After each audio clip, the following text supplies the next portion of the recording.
Bonjour les amis, la folie de Pâques est passée. Donc vous êtes bien goinfrés de chocolat, œufs en chocolat, lapin en chocolat, chocolat ci, chocolat ça, bon, œufs de Pâques et tout.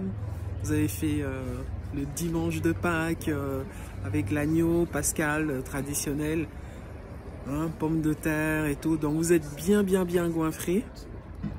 Alors profitez de vous connecter à une autre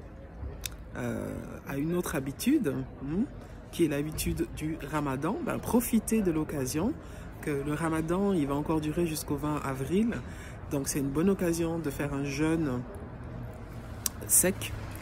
Alors le Ramadan, ça fonctionne de la façon suivante: du matin, du lever du soleil autour des 5h30, enfin suivant où on est, du lever du soleil au coucher du soleil, ben, on mange rien, on boit rien. Et en réalité, c'est beaucoup plus facile qu'il n'y paraît, mais au cours de la journée, il y a toujours un moment où ça devient super dur. Et puis, le soir, on mange. Et puis, on essaye de manger léger le soir, parce que si on se goinfre le soir, ben, l'effet, il sera beaucoup plus faible. Mais il faut quand même le dire. Par exemple, sous la latitude où je suis, ça nous fait depuis 5h du matin jusqu'à 20h. Donc ça nous fait 15 heures sans boire ni manger.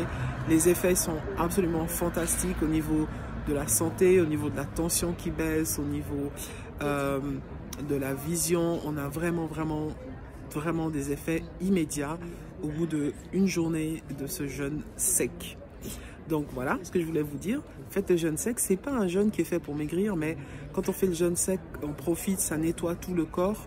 Et si on ne fait pas la bêtise de se goinfrer la soirée, et donc le soir si on mange que des fruits, des choses légères, des fruits, des légumes, et surtout pas de féculents, ben, ça a un effet beaucoup plus efficace. Et puis ça fait quand même, ça aide à perdre un petit peu de poids. Mais il faut savoir que le jeûne, c'est pas la méthode pour perdre du poids. Et simplement, quand on jeûne, ben, automatiquement, on perd aussi du poids. Mais c'est vraiment une méthode pour nettoyer son corps et son esprit.